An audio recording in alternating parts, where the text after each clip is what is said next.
Anne Romanoff sur Europe 1. Léa Landau aimerait partir à l'aventure avec vous, Hervé Villard. Hervé Villard, nous avons quelques connaissances communes. Et en plus de me dire que vous êtes une personne exceptionnelle, j'ai réussi à leur tirer 4-5 infos inédites vous concernant que je vais tenter de faire découvrir aux personnes présentes dans ce studio. Mais je vous rassure, Hervé Villard, tout ce qui sera dit ici restera bien évidemment entre nous. Jingle. Europe 1. C'est l'histoire qui commence au hasard. Quoique. Elle a un accent parisien. Des faubourgs. Ouais, je sais. Bah, je le tiens de ma mère. C'est bien, ma fille. Ouais. J'essaye de le gommer, mais c'est vrai que ça part pas non, mais trop. garde-le. Ouais, bon, bah, d'accord. Alors, donc Hervé Villard a un problème avec lui-même, mais lequel ? Il déteste se voir en photo. D'ailleurs, chez lui, il n'y a aucune photo de lui. Il déteste s'entendre après un enregistrement où il se trouve trop beau pour son âge. La 3. Les deux. La 2. Ouais, c'est la 2. Vous détestez vous entendre après un enregistrement. Ah oui, je peux pas. Pourquoi ? Déjà que Comment vous faites ? j'ai du mal à aller en studio. Moi. Ouais. Moi, je monte sur scène, je chante, et puis...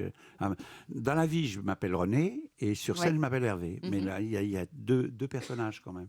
Mais le reste, dont j'aime pas m'entendre, et je m'occupe pas de mes disques. Je livre ça aux musiciens. Je chante, je vais au studio, et après, il se débrouille. Il se démerde. Alors, un jour, un homme est venu vers Hervé Villard en lui disant à quel point il aimait sa chanson « Joli mouton ».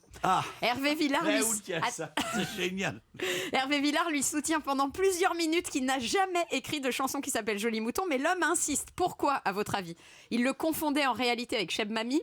Il parlait en fait de sa chanson Je l'aime tant, ou c'est Hervé Villard lui-même qui ne se souvenait plus de cette chanson écrite à ses débuts. La 3 ? Je l'aime tant.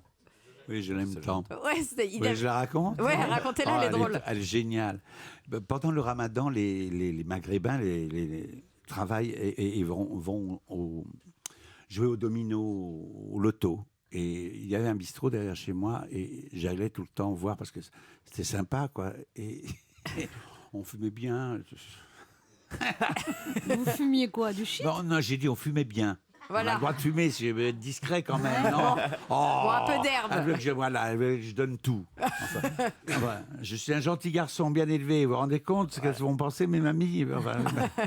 Bon, j'arrive, et là, il y avait Ahmed, il disait tous les jours, il tirait les jeux de domino, il faisait 12, 19, 43, 43. Bon. Et à un moment, il me fait « J'aime ta chanson sur le mouton ». Joli mouton. Je dis, mais écoute, j'ai jamais chanté Joli mouton. Je te dis que tu chantais les Jolis moutons. Je dis, mais non, j'ai jamais chanté Joli mouton, j'ai jamais parlé de moutons dans mes chansons, moi. Qu'est-ce qu'il me raconte ? Et il me fait, Joli mouton, à la maison. J'ai un diamant qui dit mouton. Et alors là, évidemment, on a éclaté de rire, on était heureux. Voilà. C'est pas un bon moment, quoi. Joli mouton qui manquait, je l'aime tant. Ça, tu peux la garder comme anecdote, elle est sympa. Ouais. J'apprends. Alors, à votre avis, Hervé Villard lui-même adore changer les paroles de ses chansons en répétition et change par exemple sa chanson Venise pour l'éternité en Denise pour l'éternité. Ou alors il ne supporte pas qu'on change les paroles de ses chansons, ou il ne se rend jamais compte des changements puisque lui-même ne retient jamais ses paroles. À votre avis ? La 3. La 3 ? La 2 ? Ah non, c'est la 1. C'est Denise. Eh oui. C'est Denise. Au lieu de chanter Venise pour l'éternité, vous chantez Denise pour l'éternité en répétition. Ça dépend des jours. En répétition. Oui. Ça donne quoi, Denise pour l'éternité ? Vous avez l'air d'avoir fréquenté beaucoup de mes musiciens. Parce que vous savez tout. Ça, c'est des paroles de musiciens. Ça ne m'étonne pas. Ils donnent tout, mes potes. Ça donne quoi, Denise pour l'éternité ? C'est Denise pour l'éternité. Venez me voir chanter. Désespéré dans les bals masqués. Hervé Villard, il y a des dates en province, on va les annoncer. Oui. Le 28 avril à Bruxelles, le 29 avril à Lille, 5 et 6 mai à l'Olympia, 4 novembre à Lyon, 11 novembre Bourges, 18 novembre Toulouse, 25 novembre Bordeaux, 2 décembre Marseille, 9 décembre Nantes et 16 décembre Le Mans. Et après la retraite, Hervé Villard. Après, je vais me coucher. Et en tout cas, c'était un plaisir de vous recevoir ce midi. On rappelle que vous serez à l'Olympia Hervé Villard le 5 et 6 mai à 20h30 et votre dernier album sort Ultime Best Of le 13 avril.